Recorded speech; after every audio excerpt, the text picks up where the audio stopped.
If you're ready to unlock more better days, to take control of your health, to push past your limits and unleash your full potential, then you're in the right place.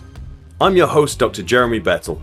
For over 2 decades, I've worked with elite athletes and high performers, helping them optimize their bodies, strengthen their minds, and recover from setbacks. Now I'm bringing that expertise to you through the Vitality Collective podcast. In each episode, we'll dive deep into the science, strategies, and real-world solutions you can apply right away. Whether it's enhancing your physical performance, avoiding or recovering from injury, sharpening your mental edge, or simply feeling your best every single day. With insights from top experts and thought leaders, this podcast is designed to help you take action, feel better, and live the life that you deserve. Welcome to the Vitality Collective podcast, where every day is vital. Today, I'm joined by Jesse Wright, a longtime NBA performance coach, author, and leadership mentor with decades of experience developing high performers. In this episode, we dive into the intersection of leadership and health and explore how stress can be a social contagion, the role of sleep and structure in performance, and how the habits of a leader directly shape the culture and the vitality of their team. If you've ever wondered how to bring elite level performance into the boardroom or into your own life, this conversation is for you. Let's get started. My guest today is someone I've been so excited to have on the show. We've been talking about getting this set up for a long time. I'd love to welcome Jesse Wright to the show. Jesse, thanks for coming on. Jeremy Bettle, I appreciate the opportunity. I love all of our interactions, but now we can sort of bring your world into it and listen in on whatever it is we're going to talk about here. So I appreciate the chance. Yeah, no, it's going to be a great chat, mate. As a bit of a background here, I got hired into the NBA right after the lockout. I think it was right at the end of 2010. Mm-hmm. Got hired by the Nets, and it was one of the scariest periods of my life. Right? You think you're ready. You know, you prepare, you do a great job at the college level, you've taken all the steps, and then the reality of the night before you walk into an NBA practice facility for the first time hits in. And Michelle and I were at dinner in New Jersey, and my hands were shaking. Mm-hmm. You know, and it's so many different factors from the stage you're walking into. You're just like, oh my God, like I'm not going to be able to keep up. It's the best of the best. I'm not going to know enough. But then there's the bigger culture. You're going into an environment where there are 30 NBA strength coaches in the world. Mm-hmm. And everybody there, you don't really know how you're going to be received as you walk in as the new guy into that league. And coming in, we got up and running pretty quick after the lockout. And I think one of our first games was against you guys.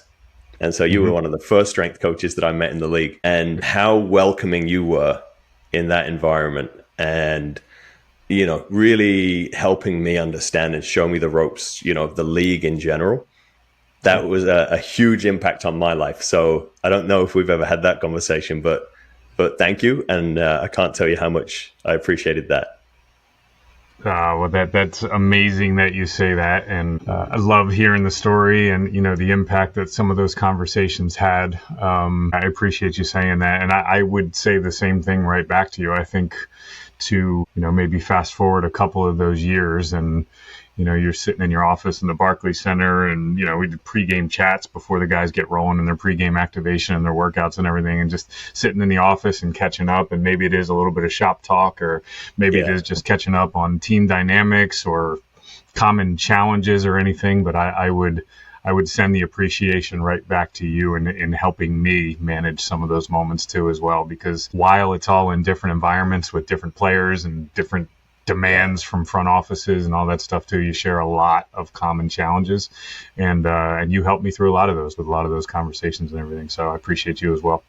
Yeah, well, thanks so much for saying that. That was something I missed. I got to work in a lot of sporting environments. You know, I was NCAA first, then came to the NBA, then left the NBA, went to the NHL and MLS. Mm-hmm. And the NBA was really unique in that it was probably the tightest group of support staffs, you know, across the league, across the teams.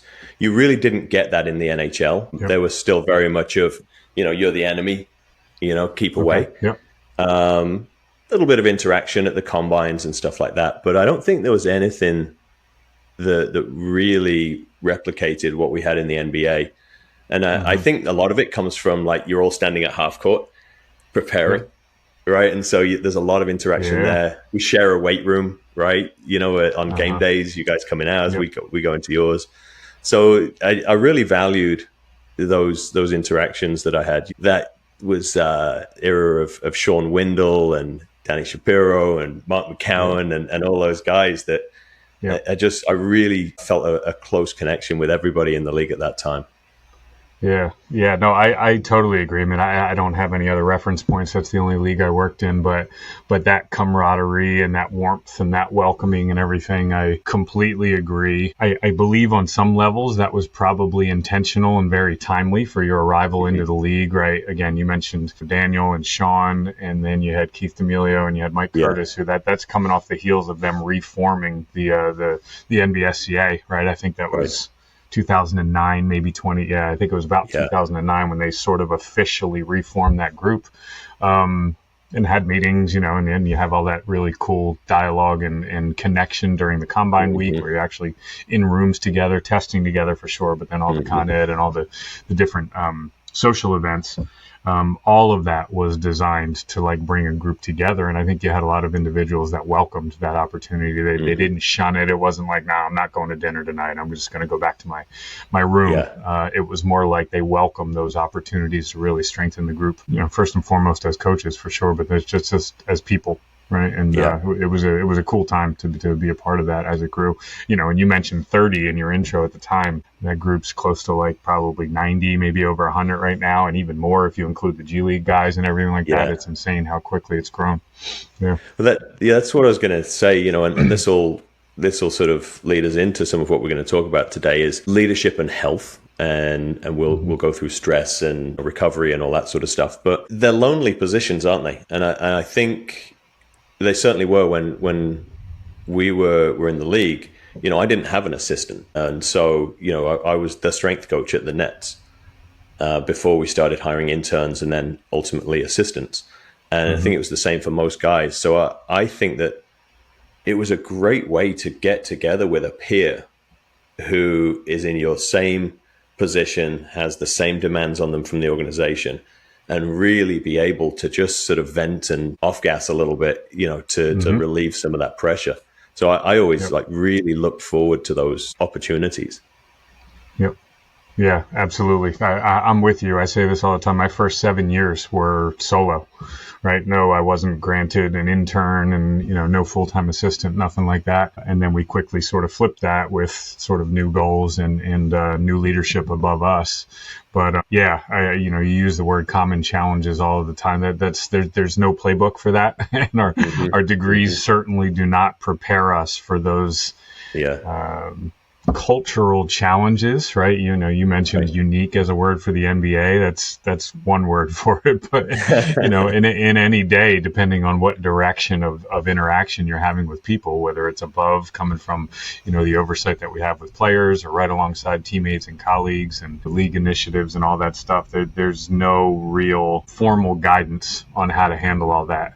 So to know that we could lean on each other in those moments, again, whether it's a half-court chat for 30 seconds before we stretch a guy or, kind of the opportunity that you have almost an entire week together in Chicago around the combine testing, so much value in people that, can. I remember one of the continuing education sessions we had, this probably goes back, I would assume you were in the room, it was around your time there. We flicked the cameras off. There was nothing recorded or anything. There was no formal presentation, but we just sat in a room in Chicago. And it was like, I remember the theme of it. It was one of the things that we brought to the table for the agenda that year. And it was like, what do you do? Right. Yeah. And you just throw out a bunch of scenarios where you're just sort of wondering, it's like, okay, I'm responsible for this for my team.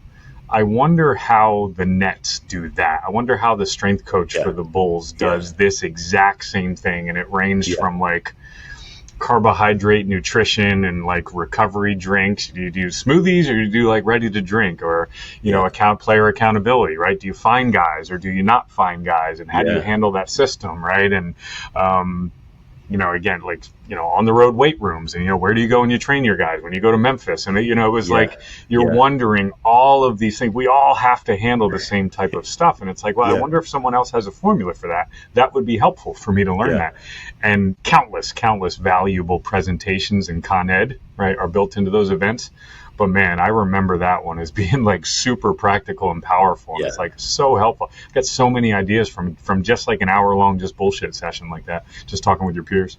I couldn't agree more. And I listened as we were preparing for this. I listened to your chat with Tim DeFrancesco on his podcast. Oh yeah, and he would have been there at that time. Yeah, totally. Yeah, exactly right. Exactly. I always thought, sometimes we'd come in and we'd have a speaker come in and speak about, sets and reps and squats and things like that. And it'd be interesting. But as you said, like, we're all pretty good at that.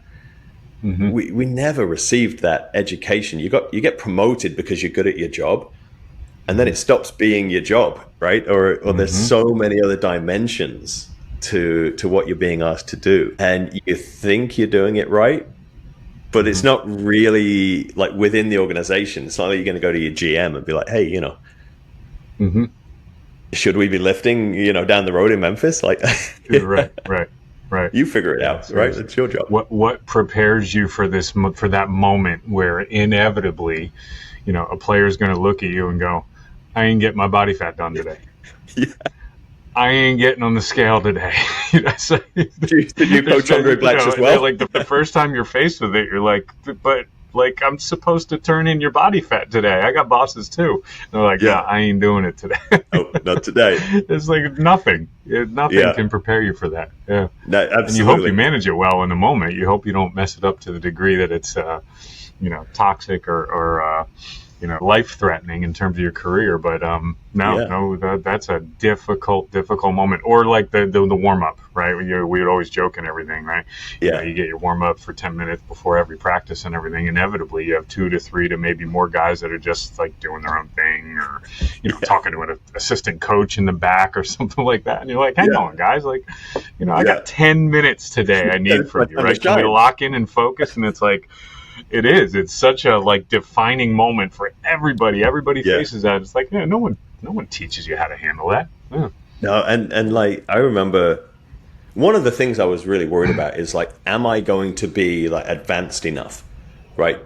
Do I have enough science, like where my warm up is going to be like really dialed in? Because I'm thinking everybody in that building is at the absolute bleeding edge of sports science and performance, and we're all heading in that direction. And so like, I remember doing a few warm-ups, and we had Avery Johnson was our coach. And Avery basically wanted them to play basketball to warm up. Yep. Right. He wanted them like drenched in sweat. Well, that didn't really fit with my super scientific dynamic stretching, And I remember thinking that, man, I just nailed that. Absolutely nailed it. And PJ Carlissimo came over and sort of put his arm around me, like, come on, let's go sit behind the stanchion here and have a quick chat about these warm-ups. And I just was like, what? But it was so perfect. It was so scientific. Did you see how those guys executed their B-skips? Like, it was unbelievable. God, they were a track team. But like, and it was funny because I barely watched basketball by that point. I'd worked in college, and so like that was, but I didn't know basketball drills to warm them up. I had to get with the assistant coaches and be like, hey, gonna need some help with this. Just I had I remember very dynamic. Similar conversations. Yeah, and it is usually the assistant coach that comes over and it's like, come on, I'm gonna have to translate something for you here. We got to change some shit. All right, cool. Yeah. And so I remember those. That's the sort of leadership side of things, and we got to be around a lot of different leaders. When your head coaching positions are quite volatile. And to the point where, I loved working for Avery Johnson. When we first came in, Avery was head coach, and he got head coach of the month in November, December, and he got fired halfway through January. And that was the year we had Hurricane Sandy, and it would have impacted you guys as well, I imagine. But our practice facility was completely flooded. We were right there in the Meadowlands in Jersey. Yeah, I remember. Like, it was destroyed. And so fortunately, we'd just finished building Barclays Center, and we had the full practice court down there. So great, we can just go over and train in Brooklyn. It's 11 miles away, but you've got to go from New Jersey over to the other side of Brooklyn. It might as well have been in California, right? That could be a 5-hour drive, right? Yeah. And so great that we had the facility, but the way Avery approached it was, we'll just move everything there, and the schedule didn't change, right? So we still had 9 a.m. practice, right? So now you've got to pick up all the staff, all the players, everybody's got to be in Brooklyn, ready to practice at 9. And that was sort of an exposure to me around leadership style and how it impacted the health of the organization, but how that impacted lifestyle really just drove performance. And our performance, we went from being top of the league first 2 months, and we were way down by the time Avery got let go. It had a serious impact on performance. So I want us to dig into that a little bit. You're really in that leadership world now. And I'd love to talk with you about how you lead directly impacting your health and also the health of those around you. And how I'd like to frame this is stress is a social contagion, right? And so how the leader approaches that, it emanates off you. Right. One of the, in my work with high performers now outside of sport, as we look at it, at leadership and its impact on employees, if your team senses that you've had one bad night of sleep, the psychological safety of the group drops precipitously, and everybody retreats. Right now, everybody's a little bit more guarded around that leader. What have you come across, both in your roles in sport and as you've come out and you've started advising leaders around, let's start with their health? I love that you introduced that word contagion, because it is actually something that I teach in my courses and in my mentorship, this concept of leadership contagion, emotional contagion. It's just this idea that generally the person may be usually the one that stands in front of the room. Like, it sets the tone for the room. And whether we are conscious of it or not, or try to resist it or not, we will definitely take on, right, and bring into our interactions and maybe how we carry ourselves in those rooms much more similar to that leader and the tone that leader sets in the room than we even know about. We'll just start sort of, again, it's an adaptation, it's adjustment to the culture that's set, whether it's how we speak up in staff meetings, right, or how we communicate to each other, on buses, and team travel and all that stuff and everything. It's like we will take on the characteristics and the qualities of the tone that the leader sets. So I think with respect to the health that you're talking about, I think it is incumbent, if a leader wants to have a, quote, healthy culture and a healthy ecosystem, emotionally healthy, psychologically healthy, physically healthy, there has to be some element of lead by example, right? There has to be, right? Again, I'm thinking right off the top of my head, I'm sure you will too. There are some coaches that, let's just talk basketball head coaches at this point, where it is woven into the fabric of their day that they will be in the team weight room working out, some version of training, right? Many of them just kind of glide on the elliptical. Maybe they're watching film from the night before or something like that. They're riding a bike. Some guys do lift. Sometimes they do train with the strength coach, right? And they ask for a program, but they are seen taking care of their physical capacity, that some of the busiest individuals in a team setting, the head coach, right? Tremendous demands for their time.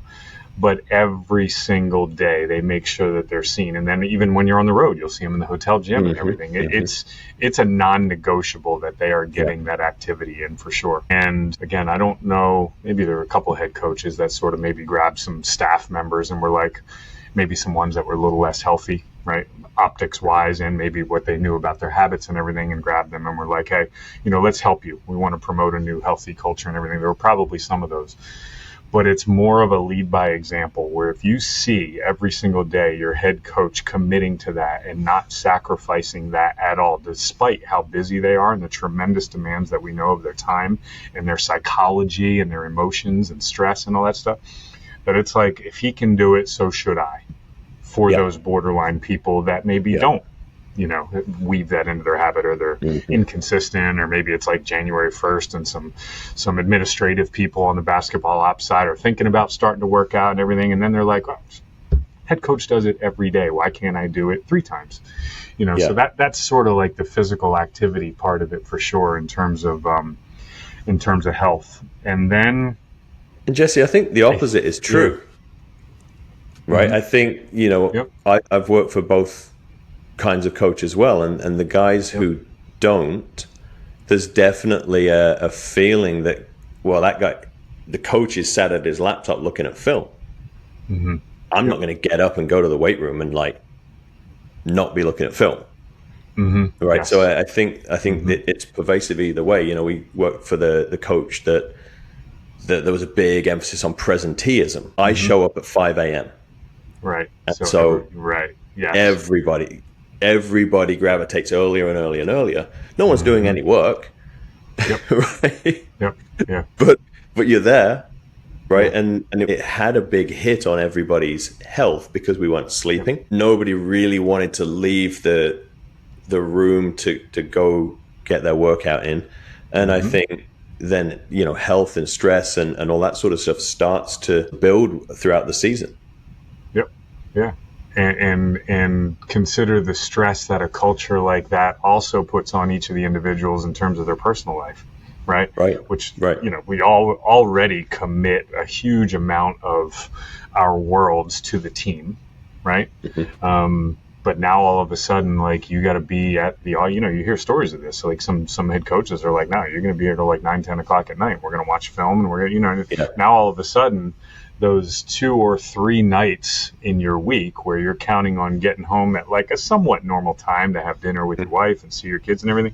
Now, even though you're already on the road, right, 1 or 2 nights a week, and if you have a home game, you're already at the arena till 11 o'clock at night anyway, maybe longer, depending on how far away you live. Now, even those 2 or 3 opportunities, if there is that many in a week, to actually get home at like a 3 o'clock or a 4 o'clock, right, where the schedule would allow for that.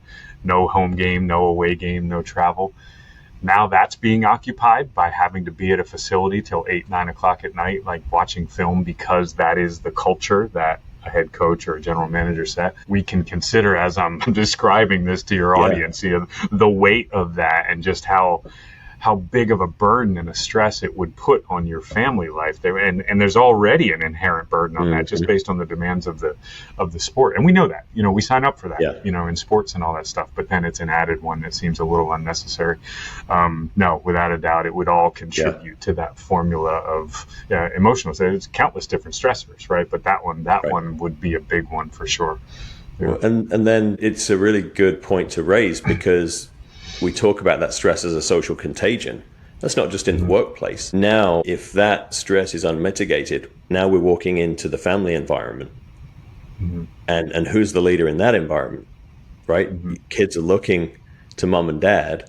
And if you're walking in and that stress is still, you're bringing that into the home. Now family life is a little more strained. Sure. Right? If everybody's sort of on eggshells around you because you're tired, you're stressed from work, you know, you've got stuff coming up, you know, in the next couple of days, I think it really starts being pervasive throughout your life.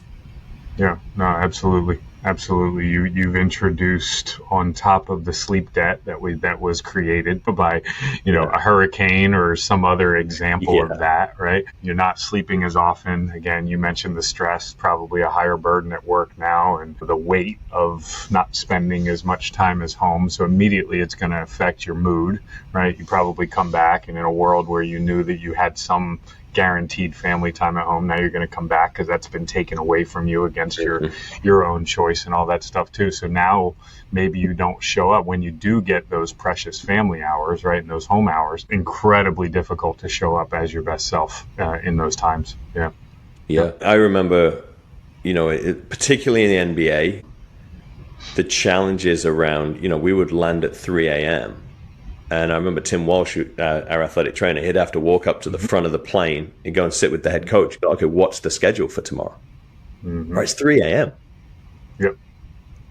And so again, as a leader, having everybody hanging on and not knowing the uncertainty that bleeds into your life and particularly impacts your family. Yep. I remember being in college, it was hard work. It was 16-hour days, but we were home every night. The move to the NBA was a difficult adjustment, for Michelle and I. It's just us. We don't have kids. Like, well, should we go and get breakfast tomorrow? I don't know. Don't know. I don't know. Yep. Maybe. Yeah. Or it was like, are you off or are you off? Right. So it's an off day for the team. Yep. But no, everyone's going to go sit at the practice facility. All that means is that there just wasn't a scheduled practice. That's all that one off means. Exactly. We're not all going to get together as a team and get on the court. Yeah. It's the farthest from the definition of being off, though. Still, an off day. Yeah. Unless you get that second off, right? And some teams will call it lockout days, and then you're like, okay. But we, to contrast that when we're in the NHL and Mike Babcock was our head coach, and we would sit down in the summer, and as soon as the schedule was released, we would plan out the entire season's practices. And they did a really good job in the NHL. They mandate 1 day off a week. Yep. And we were able to engineer it to pretty much where no one was in the building that day. There was a little bit of drift.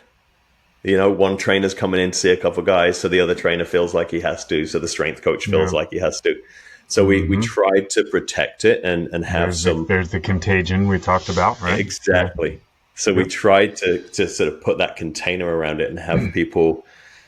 We had a couple of contract athletic trainers and a couple of contract people who didn't travel, and so we would have them be the off day crew who went to the facility. But Babs was great in that schedule didn't change, win, lose, or draw. We weren't adding a practice. We weren't taking away a practice. That was the schedule. Because we sort of knew what the travel was going to be. We knew when guys were going to need the days off. So we could plan that all. And then it was so good because you could hand that over to your wife and say, here's the schedule. Yep. And for the most part, that's what it's going to be. So I think just from a leadership standpoint, having people not be uncertain was just so big from a stress standpoint. Yes. I couldn't agree more. I worked for 5 different head coaches in my time in the league, and some of them were of the ilk that you described, where it's like you don't really plan ahead at all. It's sort of tied to what happened the previous day. And like you said, to use your word certainty or just the known of what's coming, that is an immediate stress reducer, right? That you can actually plan a little bit and relay information to your families and at least project out a little bit what your immediate future is going to be. But then we worked for the other one, similar to your Babcock example, where it was like we would not only was the schedule mapped out in advance, maybe as long as like 30 days or so, we did at least 2 weeks, but there was real thought born into this. This was a head coach in a front office that supported the performance and medical's opinion on those days, right? And we would get a chance to at least weigh in on what should our practice times be if we are getting on the road. Let's consider, on the schedule there, we're in Denver, right? And Denver's notorious for like the longest bus ride from the airport to the hotel, right? To get to downtown Denver. You got to tack on an hour to that bus ride. It's a guarantee, right? Exactly. So if you're coming, on, right? Because the traffic, right? Like Exactly. Absolutely. Right. So it's like, but that's all of those variables matter when you're talking about sleep opportunity for the players. Right. So if your logistics guy may or may not consider that hour, right, or the flight time and the value of sleep that we would advise, that we know is true, that we know to be true. If you arrive at Denver at 1 o'clock in the morning and for whatever reason, there's an 11 o'clock court time in Denver for practice scheduled the next day. Like, you might think that getting the hotel at 2 a.m. gives you 8-ish hours. Guys are going to get up. there's a whole lot of stuff that has to happen before that bus leaves at 10:40 for an 11 o'clock practice or something like that, right? That all, there's probably a 2-hour run up. Not the least of which is you want guys to get up early enough to get some nutrition in and get their breakfast and tape, and you might have them scheduled to lift and everything. That 11 o'clock practice could be like an 8:30 start in reality, right? Exactly. Just to get ready for the bus and all that. So anyway, just background. We could talk logistics and like the grind of that type of thing, right? Let's talk about how long it's going to take to get bags off the plane and onto the bus, and from the bus to the hotel and hotel to rooms, and that adds another 40 minutes to the whole process, right? But that's fun. That's fun to talk about. But anyway, I say all of that because we actually did have a front office and a coach that was very thoughtful about planning and actually considered all of that we as a staff that were in the middle of that grind and had to think about real recovery and sleep opportunities, that they would weave those interventions and those suggestions into the long-term schedule, and that we could get out in front and get to that logistics guy and go, hey, on February 20th, right? Just please don't schedule an 11 o'clock court time. Like, we ain't getting, guys will not get into their beds to even try to sleep until about 4 a.m. We got to consider that, right? Yeah. And just comparing and contrasting those two environments, again, set by the leaders, right? Ready, fire, aim approach of just like, we're not going to plan out anything. Let's just see, we're going to practice on Tuesday if we lose the night before, right? But if we win, we might be off. Like, right. Really, right? That's not how that works. Right? Or if we win, we are definitely going to practice, but we will stay in the half court or something. You know what I mean? It's like that. There's no plan, and contrast that to like sort of real life, like long-term, real thoughtfulness to that. And again, like in terms of life quality, life stress, mental, emotional health, and everything, one is radically different than the other. And, got a chance to experience both of those. Here's the other thing that the coaches and the leaders don't, everybody always thinks that, the equivalents of us are always making decisions for the players, right? Mm-hmm. The guys we see on the court that have to perform at their peak at 7 o'clock, right? But how shitty is the decision making from a fatigue, sleep debt ridden coaching staff, right? That like are exposed to the same schedule, and they're up late and they're watching film on all the flights after the games, right? And they probably watch film at home. They got to prepare for a meeting that is also 2 hours before the bus time and all that stuff too. Right. And if you impose a schedule that does not allow sleep opportunity, guess what? You are influencing in a big time negative way to the coaching staff that has to make real decisions about that. And the toughness, the pride of non-players is going, I don't care, right? That's the no sleep, all gas, no breaks culture, right? Doesn't matter. I can get away with 3 or 4 hours sleep. I'm fine. I'm a coach. Yeah. Players can't. No way, right? They got to run around and they got to run and jump and be, score all that stuff. But I'll be fine on 3 or 4 hours sleep. No, the fuck you won't. Like that's real. Like we have to set up interventions that help everyone, and then trickle down to the staff that's supporting the players as well. Like. Guys aren't going to want to deal with me if I'm in a shitty mood because I only got 3 hours sleep in a weight room. Like, I got to be good for them too, right? So that all falls in. And again, we had staffs that were thoughtful about that, and then other ones where it's like, whatever, like you guys don't need to sleep, Exactly. So, and that's I'm really glad you brought that up because again, outside of sport now, supporting high performers, whether it's corporate finance, wherever they may be, really trying to convey that message that it's just human performance, right? We don't play in the NBA. Well, but you do, right? You think about like what separates elite from sub-elite athletes is this, it's the top 3 inches. Yep. And so when you don't sleep, when you don't exercise and have your routines in place, first thing to go is emotional regulation. Then we've got emotional stability. We've got mood. We've got psychological states, anxiety, depression. All of this is higher. And there aren't exceptions to this. Right? There's 2% of people on the planet who have a genetic trait that means they can survive on less than 5 hours of sleep. Yep. But you're probably not one of them, right? Let's just assume you're not, right? And even if you are in that 2%, more sleep is better. right? We are not trying to get by. And as a cognitive athlete, we have to start thinking about that. We can shape our lifestyle to enhance our performance. LeBron prides himself on his 12 hours of sleep, and there's a big deal made about he spends $1 million a year on his physical preparation. And guys that work in industries don't have to invest that kind of money, but they do have to think seriously about how you prepare for high stakes decision making. And I saw it over and over again with coaches. I found them to be the least healthy group of individuals that I'd ever come across. They weren't sleeping, they were drinking, pounding coffee, no exercise, particularly in the assistant coaches. Yep.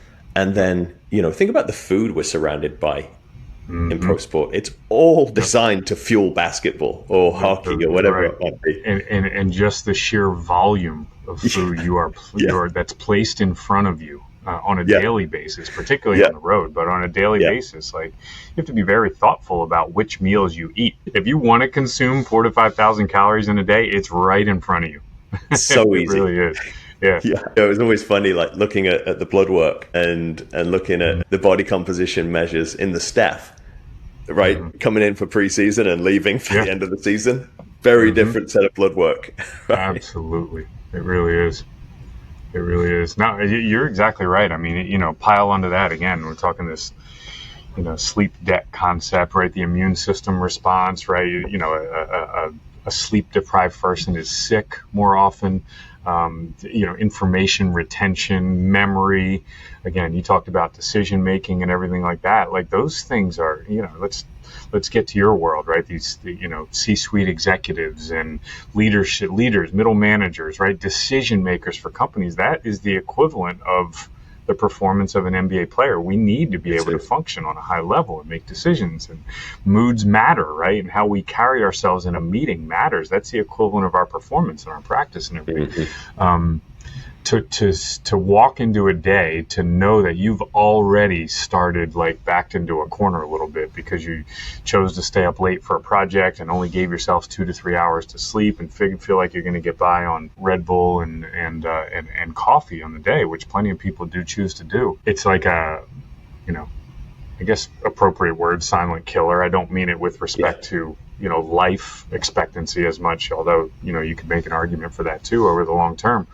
But it's eroding away slowly, maybe even unknowingly, at your opportunity to do your job well, right? Yes. And when you do get that 8-9 hours or whatever your individualized sleep requirement is, how much more creative you are and how much more efficient you are in your desk work and your day-to-day opportunities, creating a meeting agenda or working on a project, or that deep work that at some point in our day we all kind of have to do to really advance company initiatives or projects or anything like that.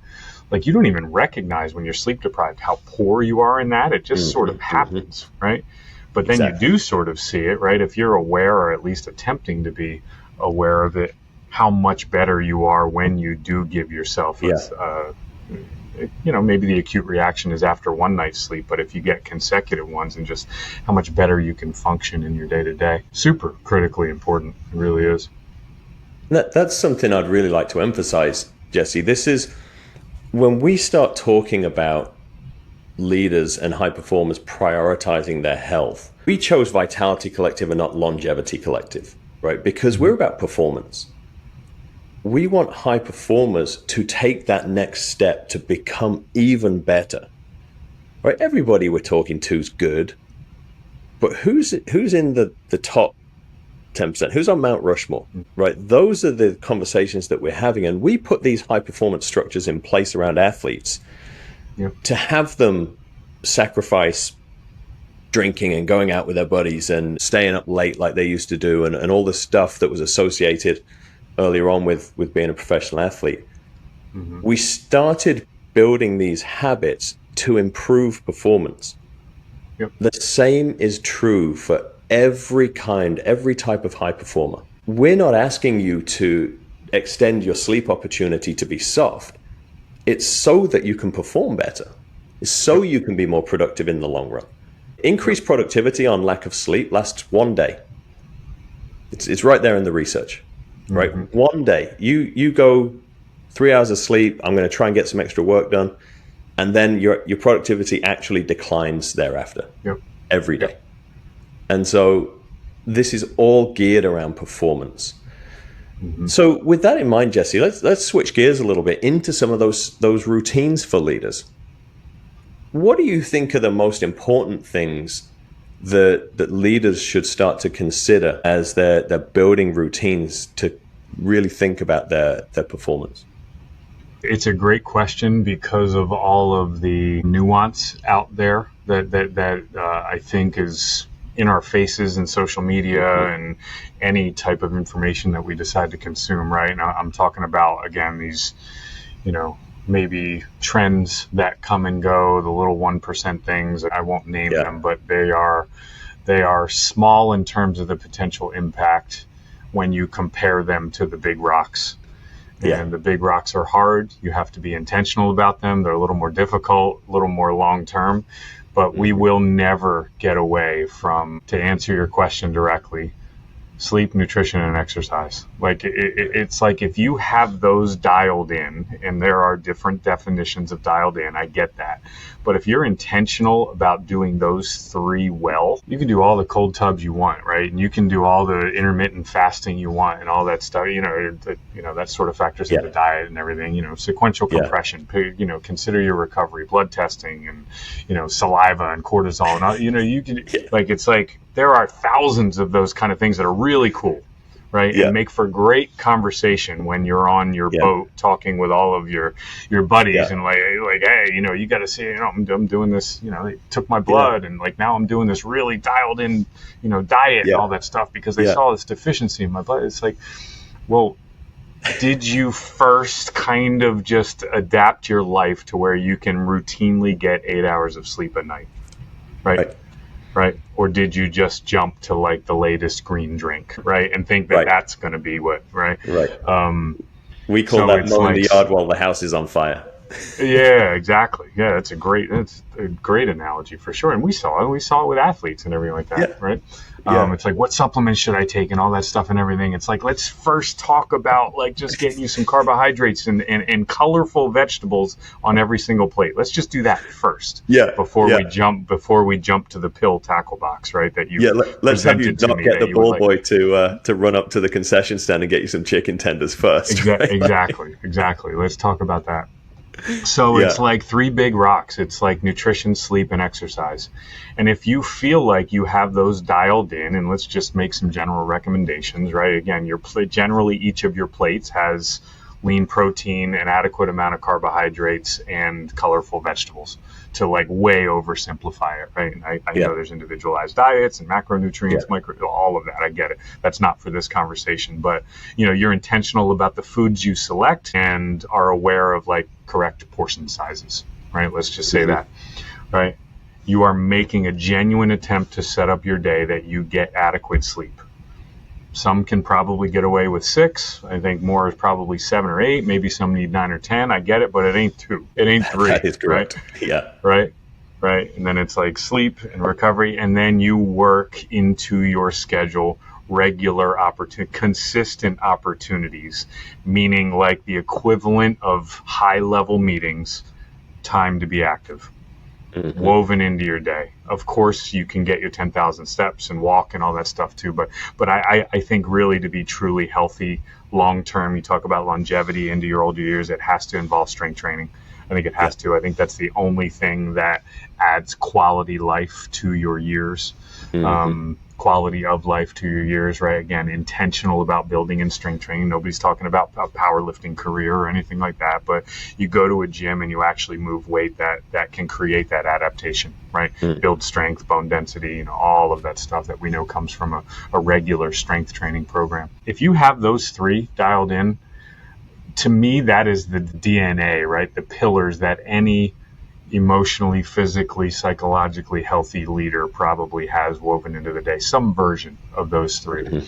And then if you take care of those three and you tick those boxes in a big way, do all the little 1%ers you want, You know what I mean? If that's what kind of keeps you motivated and you feel like there is real impact from some sleep mattress you bought or something, it's like whatever, you know what I mean? Or you want to your NAD infusion. you want to put an infrared sauna in your basement and all that. Cool, absolutely do it. But please don't think that infrared sauna is the end all be all solution if you're not sleeping well, eating well, or exercising.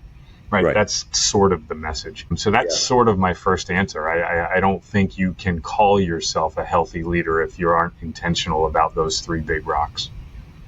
Yeah, and that's what we're really trying to push here is the foundations. We stopped calling them the basics because they're not basic. They're the most important things you can possibly do.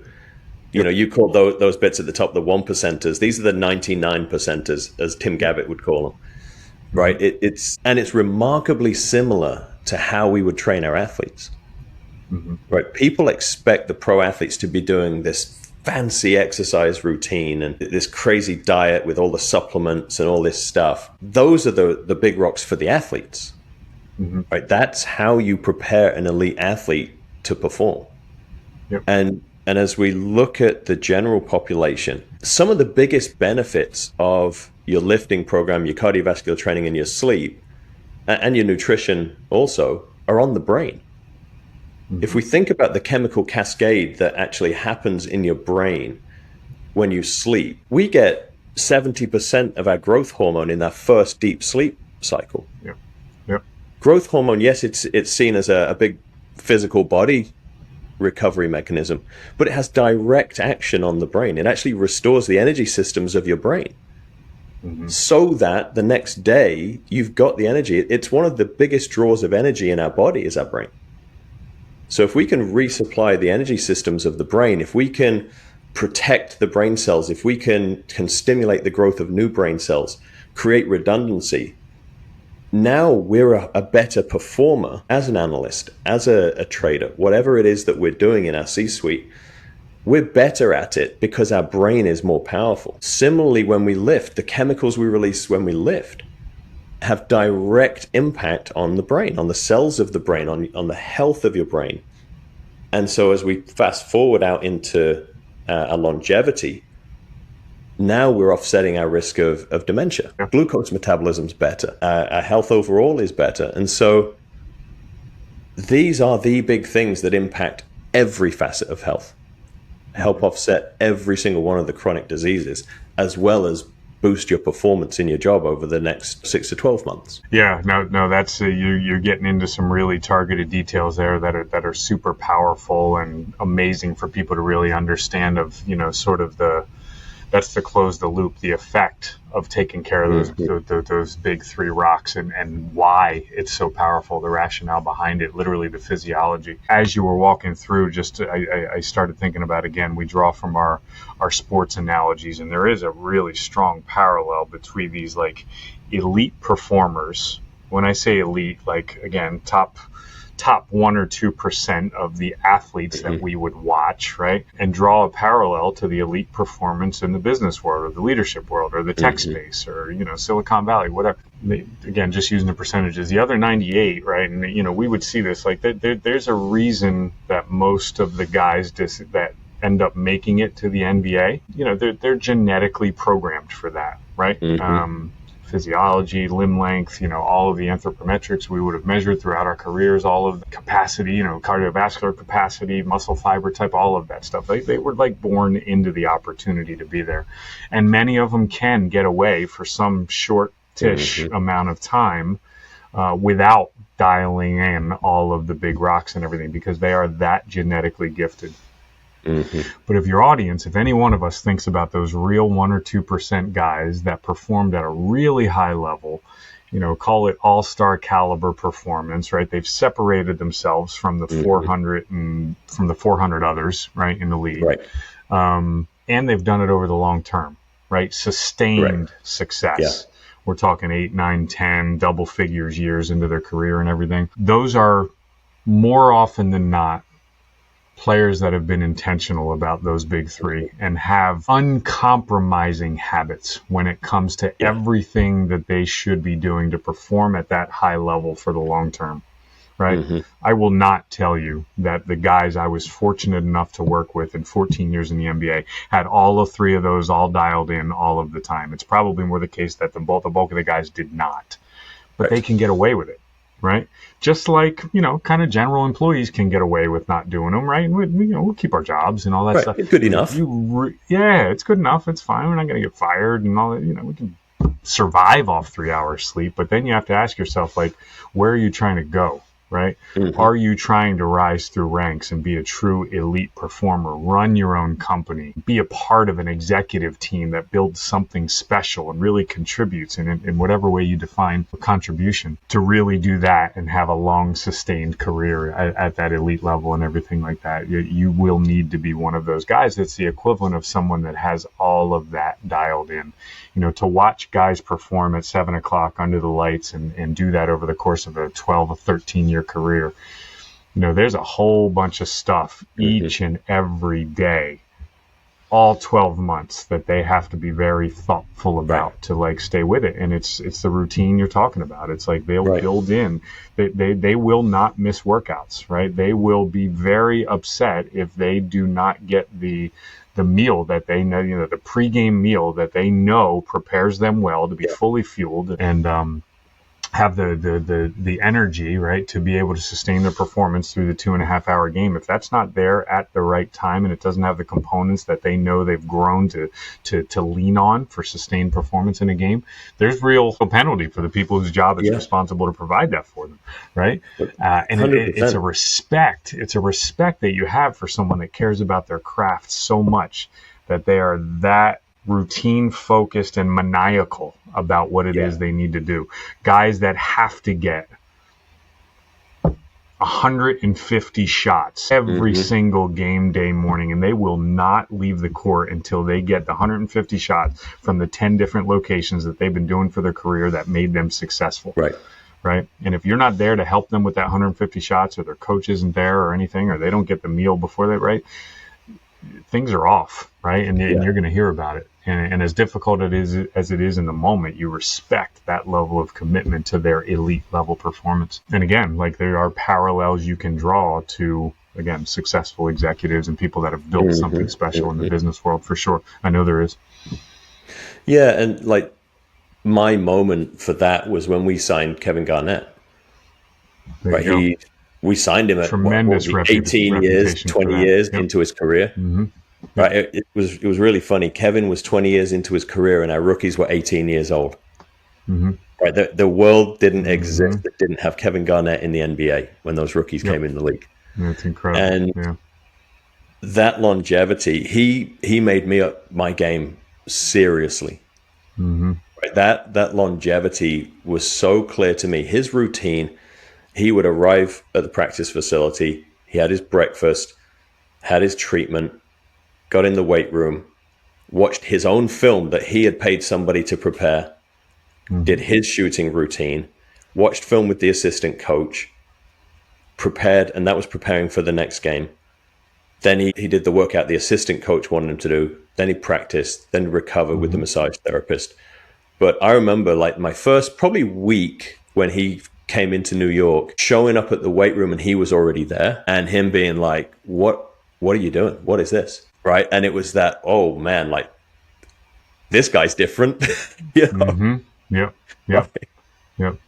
And that was, I hold him, think about LeBron, like, genetics aren't why LeBron is playing like he is 20 years into his career, 22 years into his career. No, not at all. That Nothing is to do a with direct result of his habits. Yep. Yeah. Genetics got him into the league. That's it. Absolutely. Yeah. No, and again, like you're talking about Kevin Garnett, right? More than a few names, but the ones that come to mind for me in my time: the Andre Iguodala's, the Elton Brands, the JJ Redicks, the most recently Tobias Harris in my last year. Like, again, like, just an unflinching routine that you cannot deviate from. And if you are not available in the weight room when the time of day requires that they get their pregame activation or something like that, there's something real wrong. And you make sure you want to deliver for those guys, for sure. Yeah. Again, out of respect for that attention to detail. Yeah. I asked Kevin one time, what's the most important thing you've ever done for your career? And he said, I started lifting weights. Mm-hmm. And I was shocked. I thought it was going to be one of the 1%ers, right? Yeah. He Or said, some type of move that, he learned on the course, something basketball related. He says lifting weights. He was a skinny kid, great player.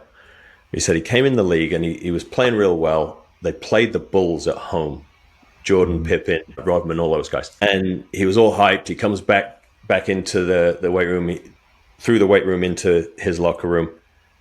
And he walks into the Timberwolves weight room after the game. Jordan, Pippen, Rodman, all in the weight room. Jordan's lifting hard with Pippen. Rodman's on the treadmill running. And he's looking around. He's like, what are you guys doing? He goes over to Rodman. Rodman's running along there. He said, we got to stay ready, young fella. It's like, we're not trying to win tomorrow. We're trying to win in June. Like we got to prepare for that. This is our longevity, as I fast forward this out. And that story has just stuck with me so much, where he saw those guys and was like, oh man. And within a couple of years, he was MVP. Yep. Right. And the importance of that, and I've had a conversation with a gentleman this morning who's an elite high performer outside of sport. And he was just like, man, in our conversations and in listening to the podcast, I think I've really neglected my strength. And, he's starting to see those parallels on how it's impacting him and his quality of life now. But he's early enough that it's not a problem for him yet. Right. So it's a real proactive approach now on how we're thinking about longevity. Right. We're not waiting for a crisis. And I think that that's an important thing for leaders, like not waiting until there's a meltdown in your team to start addressing this stuff, because it does impact your whole team. Right. Your team's performance, we'll go right back to your first statements when we started here. You set the tone. And if you are pressuring your staff not to do this, if you are not doing it yourself, how can you expect your team to really, truly be optimized and perform? Just like we wouldn't expect those NBA guys to go out and perform if we hadn't let them lift. Yep. No, super powerful. I thought of one statement as you're referencing your client from this morning, and I did not come up with this, not taking credit for this, but I've seen it in a couple different corners of social media with respect to strength training. Because again, I'll double down. I think that is a missing component to a lot of people's fitness programs, right? Maybe not a natural way. It's a little more common now, right? And some of the programs out there have helped advance the value of that. But generally, like adults, in our younger years as trainers and everything, it's the equivalent of working out is steady state running outside or 40 minutes on the elliptical watching TV, right? And your attention goes right to cardiovascular health for the most part. And nothing wrong with that at all. And there are incredible health benefits. But the statement I've read a couple times is that cardiovascular training can add years to your life. Right, strength training will add life to your years. Right, That's the phrase I used this morning. I love it. Yeah, I love it. But again, I've seen it. I'm not at all taking credit for that. But it was like me neither. There's a couple things that really kind of resonate, and I love that one. Yeah, because it's just so true. It's that there's no, I don't know if there's any other true, again, that even backed by research now, sort of the fountain of youth or this quest for, more quality years as you go on, right? It's getting in the weight room again and being intentional about some type of program. So super important. It just sort of made me think of that as you were talking. Yeah, beautiful, mate. And so as we wrap here, Jesse, we ask every guest, what's 3 takeaways that people can start working on as soon as they stop listening to this, they can implement in their life right away? The first one, I think, sort of in preparation for what we might talk about, I thought about this, and I think I would bucket this as something small, very small and doable all the time that sets the tone for, it's a routine-based something, action, activity, something that sort of is like a primer that sets the tone for better performance that day or in that moment. And in my mind, I was preparing for like an on-the-road routine, something we would draw from the immense amount of travel you have to do when you work for an NBA team. I don't know how I started doing it, but it just got me programmed for a better trip, right? The very second I got to my hotel room, you land in some pick an NBA city, you land, you get your bags, you get into the hotel room, and you know you're there for at least the next 24 to like 36-ish hours or so, depending on when you're playing and all that stuff. Somehow I got in a routine that just set the tone for a better thing. I unpacked my bag. I took out my toiletry bag, right? Took out all my toiletries and put them on the sink. And I was ready for whenever I was going to shower, because that was coming, definitely, right? And then I also took out, like, again, let's say we land in an NBA city at like 5 p.m. and then you're playing at 7 o'clock the next night. I also took out my clothing for the game, and I got that ready, right? And what I found was both of those, like, the toiletry thing, like, just was like the psychological primer that like the trip started. I'm in a different world and I need to be good here too. That was like the trigger that got that going. Okay, I'm ready for what, again, I don't know why, but it just was. And then the game day uniform thing, that came as a result of me like either not planning well in the lead up to the bus that went to the arena or something like that. And it was like this like fire drill. It's like, oh shit, I don't even have my clothing ready and all that stuff. It was like, I got to stuff it in the bag, right? Because you go in your workout gear because you're going to be working guys out for 2 years. And then, you know, at some point, 40 minutes before tip off, you change into what it is you're going to use at wear on the sideline, right? Right. And it was psychologically comforting, and it set me up for a better trip if I did those two things on the road. It was just like, and it was, again, it was one of those uncompromisable. I get to my room, I do those two things. And it was like, okay, cool. Yeah. I'm ready to have a great trip. Right. Yeah. So that's like my number one. And that, the parallel, the equivalent could be the start of your day, could be the start of once you arrive at work, something, for some people, it's like, I got to have my coffee first thing, or I got to do my journaling first thing. But it's like an uncompromising something that is like the trigger. It's the primer. It's the enzyme for like something better. Right. The catalyst. I think that's one. I think that's number one.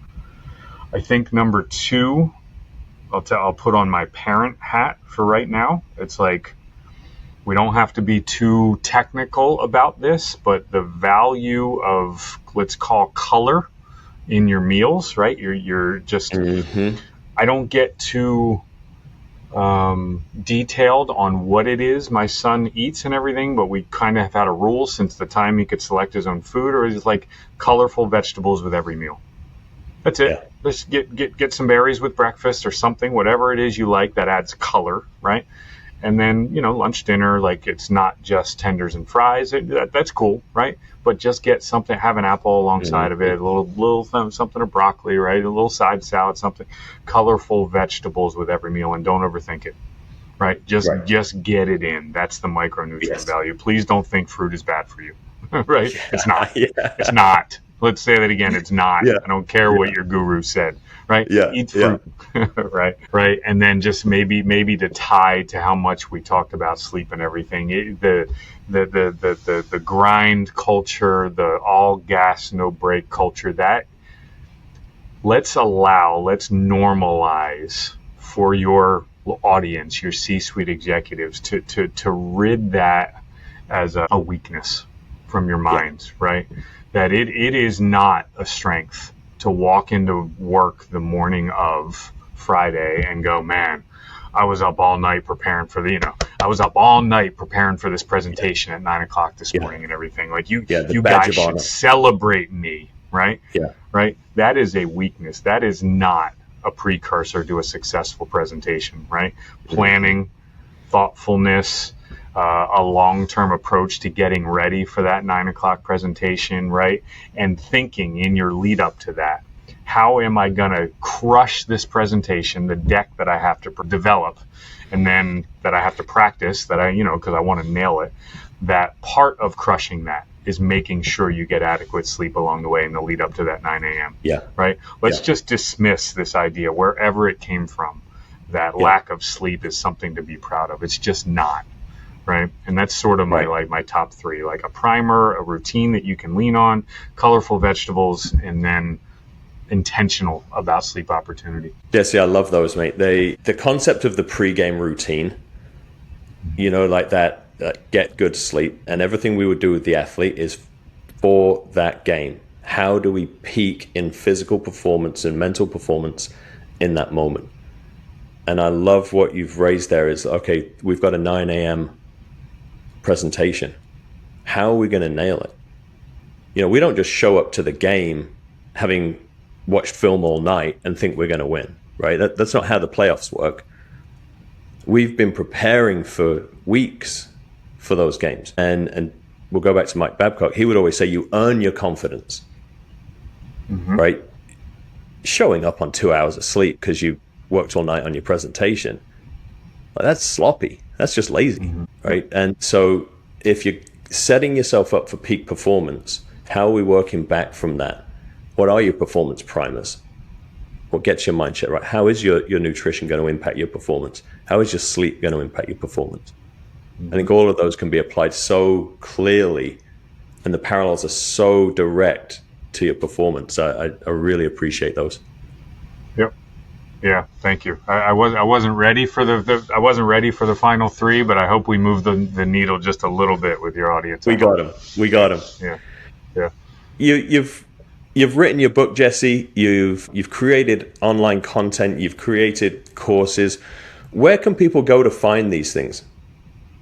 Yep. So I am most present on Instagram. I have a small presence on LinkedIn, but Jesse K. Wright, right? JESSEKWRIGHT. Most active on Instagram, both posting regularly all of my content geared towards interpersonal skill development for young professionals, specifically angled at young high-performance sport professionals, but certainly that crosses over into every industry, and even someone that's in IT or tech or medicine or something can see value and I think gather some good practice from what I post. So Instagram, number one, that's probably, and I'm active in DMs. Would love to hear from anybody if you want to shoot me a message there. And then balancethebar.com is the website for my Balance the Bar initiative.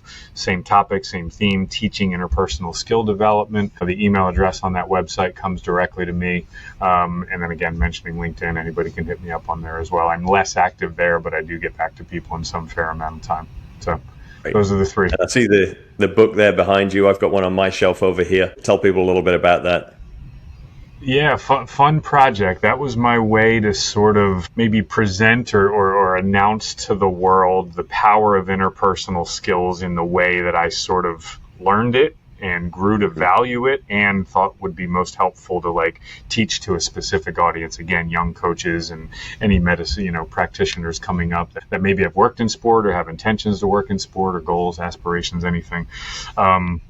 It's a business parable. It's a novel. It's a fictional story about basically the 23-year-old equivalent of you and me, right? Young and hungry and maybe a little bit of misled and misinformed about, how to navigate a successful career and everything. And he gets his first real, genuine opportunity to work in elite level sport in a fictional Division I university, a graduate assistant strength coach opportunity. And he happens to land at this university that tremendously values teaching interpersonal skill development to all of their medical and performance staff.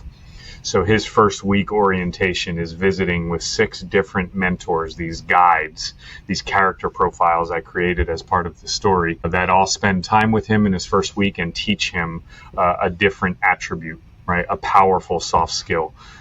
Leadership is one, emotional intelligence is another, communication is another, professionalism and work ethic is another, versatility is one. Again, sort of the topic of vision, self-awareness and cultural awareness and all that stuff. And, anybody that spent any amount of time in even maybe a high school sport environment would recognize a lot of the stories and analogies and characters. Certainly anybody that worked in a college or pro environment would lean heavily on like I built the main character and a lot of the supporting characters to be like, I knew a girl like that, or I remember being in that situation when I was 23. Holy shit. Yeah. So it was a really fun project. I've gotten some really good feedback from it. Again, I will not tell your audience I've sold millions of copies. I have not. But the people that have read it, find real value in it. And it was a really fun project and a huge shift from anything I knew working for team sport for 20 years. But yeah, it was fun to put out there. And you can find it again. It's on my website. It's available on Amazon. It's called The Intent Is to Grow. Really easy read, short chapters. And, so it ends up being a pretty warm ending to the story as well. Nice little, some surprises built in, some Easter eggs and all that stuff. So cool. Amazing. Well, Jesse, I want to reiterate how much I appreciate you, appreciate your friendship, and really appreciate you coming on and sharing your wisdom today, mate. Right back at you, brother. I appreciate friendship, all of the amazing conversations we have, including this one, and the opportunity to come on and speak with you here for your audience. So thank you. That was a fantastic conversation with Jesse Wright on the powerful intersection between leadership, recovery, and high performance. Here are the 3 key takeaways from today's episode. Number 1, establish a performance primer. Begin each day with a simple, repeatable action to set the tone for performance and focus. Number 2, prioritize sleep as a strategic advantage. Treat sleep as a tool for peak decision-making, emotional regulation, and high-stakes leadership, not as a weakness or an expendable resource.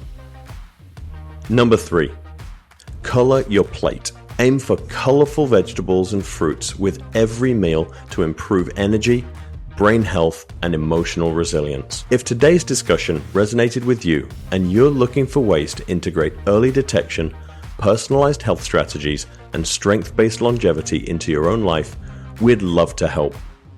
At Vitality Collective, we've built these principles into a comprehensive system designed to optimize health and performance at any stage of life. If you're ready to take action and see how this approach could work for you, visit www.vitality-collective.com to learn more.